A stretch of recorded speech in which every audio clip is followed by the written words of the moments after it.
10 દિવસ સુધી ચાલેલી ભવ્ય પૂજા અને અર્ચના બાદ આજે હજીરા બોટ પોઈન્ટ ઓરા ખાતે ભગવાન ગણપતિ બાપાના ભક્તોએ અશ્રુભયની વિદાય આપી હતી. રાધાકૃષ્ણ ગ્રુપના સ્વયંસેવકો દ્વારા આયોજિત આ ગણેશોત્સવના અંતિમ દિવસે બપ્પાનું ભવ્ય વિસર્જન કરવામાં આવી રહ્યું છે. દર વર્ષની જેમ આ વર્ષે પણ હજીરાના બોટ પોઈન્ટ ઓવારો ખાતે ગણપતિ બાપ્પાની પ્રતિમાનું વિસર્જન કરવામાં આવી રહ્યું છે. 10 દિવસ સુધી ભક્તોએ આ ઉત્સાહ ઉજવ્યો છે, જેમાં ખાસ કરીને નિયમિત પૂજા, આરતી, ભજન, કીર્તન અને ધાર્મિક કાર્યક્રમોનું આયોજન કરી આજે બપ્પાને અશ્રુભીની વિદાય આપી છે. આજે વિસર્જનના દિવસે ભક્તોએ ધૂપ, દીપ અને ફૂલથી સજ્જ ગણપતિ બાપ્પાની વિદાય આરતી ઉતારી. ગણપતિ બાપ્પા મોરયા, ઉદચ્યા વર્ષી લૌકરિયાના જય ઘોષ સાથે ભક્તિ ભાવે ભરપૂર વાતાવરણ સર્જાયું. અનેક ભક્તોની આંખો આંસુથી ભીની હતી, કારણ કે તેમને પ્રિય બાપાને વિદાય કરવું પડ્યું. વિસર્જન યાત્રા હજીરાના મુખ્ય માર્ગો થઈને આગળ વધી અને અંતે બોટ પોઈન્ટ ઓવારો ખાતે પહોંચી. સ્વયંસેવકો અને સ્થાનિક પ્રશાસનની કડક નિગરાની હેઠળ બાપાની મૂર્તિનું પર્યાવરણને ધ્યાનમાં રાખીને વિસર્જન કરવામાં આવ્યું હતું. આ સમગ્ર કાર્યક્રમ શાંતિપૂર્ણ અને અત્યંત ભવ્ય રીતે સંપન્ન થયો. રાધાકૃષ્ણ ગ્રુપના સ્વયંસેવકોએ આ વાર્ષિક ઉત્સવની સફળતા માટે તમામ ભક્તોને સ્થાનિક વાસીઓનો આભાર વ્યક્ત કર્યો છે. તેમણે આગામી વર્ષે પણ વધુ ભવ્ય રીતે બપ્પાના સ્વાગત અને આયોજન માટેની તૈયારી બતાવી છે. આજે હજીરા ખાતે બોટ પોઈન્ટ ઓવારો રાધાકૃષ્ણ ગ્રુપ દ્વારા જે ચલાવવામાં આવે છે, સવારે 6:30 વાગ્યાથી વિસર્જનની તૈયારી શરૂ થઈ ચૂકી છે.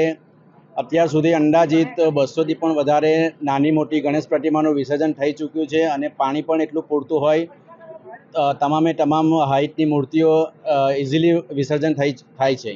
કેટલી ક્રેનો મૂકવામાં આવી છે? ટોટલ અમારી 11 ક્રેનો મૂકવામાં આવી છે અને એક સ્ટેન્ડ બાય ક્રેન છે. ટોટલ 12 ક્રેન છે. 600થી પણ વધારે સ્વયંસેવકો આ વિસર્જનમાં જોડાઈ ચૂક્યા છે અને સવારથી જ અમારા તમામ સ્વયંસેવકો ખડે પગે સેવા આપી રહ્યા છે.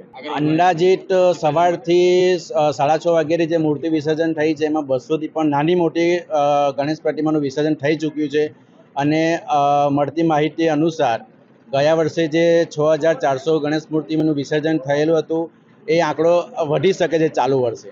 ગયા વર્ષે સવારે 7:30 વાગ્યે વિસર્જન પ્રક્રિયા પૂર્ણ કરેલી હતી અને ચાલુ વર્ષે પણ અમારે આપના માધ્યમથી તમામ સુરતવાસીઓ ગણેશ મંડળોને વિનંતી કરું છું કે આપની ગણેશ પ્રતિમાનું વહેલી તકે વિસર્જન માટે ઓવારા પર લઈ આવો. આજે વિસર્જનની પ્રક્રિયા ચાલી રહી છે. આજે સવારે જ હેવી રેઇનની આગાહી હતી, પણ ગણપતિ બાપાની કૃપા થઈ છે. સુરતમાં ભારત વર્ષમાં જો સૌથી મોટા મુંબઈ પછી ગણપતિ વિસર્જન થતું હોય તો સુરતમાં થતા હોય છે. સવારથી જ સુરત મહાનગરપાલિકા, સુરત પોલીસ તંત્ર, વહીવટ તંત્ર સવારથી જ ખડે પગે છે. આજે સવારે જ બધા જ પંડોલોને સવારે મોર્નિંગમાંથી જ અપીલ કરી હતી કે આજે હેવી રેઇન છે, એ મોર્નિંગમાં જ વહેલા ગણપતિ બાપાના વિસર્જનની પ્રક્રિયા કરે. એટલે સવારથી જ આજે મોટી સંખ્યામાં ગણપતિ આવવાનું શરૂ થઈ ગયું છે.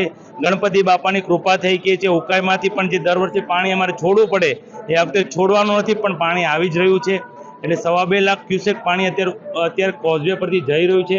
એટલે પ્રક્રિયા વિસર્જનમાં ગણપતિ બાપાને જે અમારે ઉકાઈમાં દર વખતે કહેવું પડતું હતું પાણી છોડો, તો આ વખતે ભગવાન ગણપતિ બાપાની કૃપાના હિસાબે સારું થયું છે. હું તમામ ગણપતિ પંડાળોને અપીલ કરું છું, વહેલામાં વહેલી તકે વિસર્જન માટે નીકળી જાય તે માટે અપીલ કરું છું કે મોડી સાંજ લગીન લોકોમાં ટ્રાફિકનું ભારણ નહીં રહે. અને મહાનગરપાલિકા દ્વારા 22 કૃત્રિમ તળાવ બનાવ્યા હતા, એમાં ડક્કા અવારો પર વિસર્જન પ્રક્રિયા પાણીનું સ્તર ઊંચું હોવાથી સ્કીપ કર્યું છે. એના હિસાબે 3 ઝોનમાં અવારા ડાયવર્ટ કર્યા છે. તેની પણ અપીલ કરું છું. ફરી એકવાર સુરત શહેર પોલીસ અને સુરત મહાનગરપાલિકાના તમામ અધિકારીઓને અભિનંદન આપું છું. સવારથી જ ખડે પગે ઊભા છે.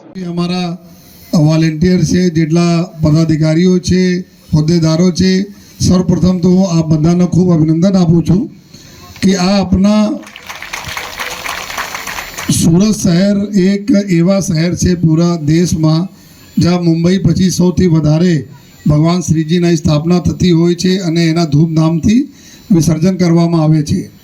અને આ વિસર્જનના પ્રક્રિયા માટે જો જાણીતા જગ્યા આપણા હજીરા છે જોઈએ, અને હજીરામાં બી છેલ્લા 2 વર્ષ અમે લોકો જોયા જે રીતે આપણા રાધાકૃષ્ણ ગ્રુપ, અમારા તમામ ઇન્ડસ્ટ્રી, આજે અહીંયા તમામ ઇન્ડસ્ટ્રીના અમારા મિત્રો બેઠા છે અને આ એમએનએસના પ્રાંગણમાં થઈ રહ્યા છે, ત્યારે અમે તમામ ઇન્ડસ્ટ્રીના મિત્રોને એના માટે આભાર માનીએ છીએ કે એના થકી જે સુવિધાઓ ઊભી કરવામાં આવી છે, ચાહે અમે ક્રેનના જરૂરત હોય, ચાહે કટરના જરૂરત હોય, ચાહે એક્સપર્ટના જરૂરત હોય, ચાહે રોડ રિપેરિંગ માટેના અમુક જો મટીરિયલના જરૂરત હોય, તમામ બિના કોઈ હિચકના બધા આપે છે.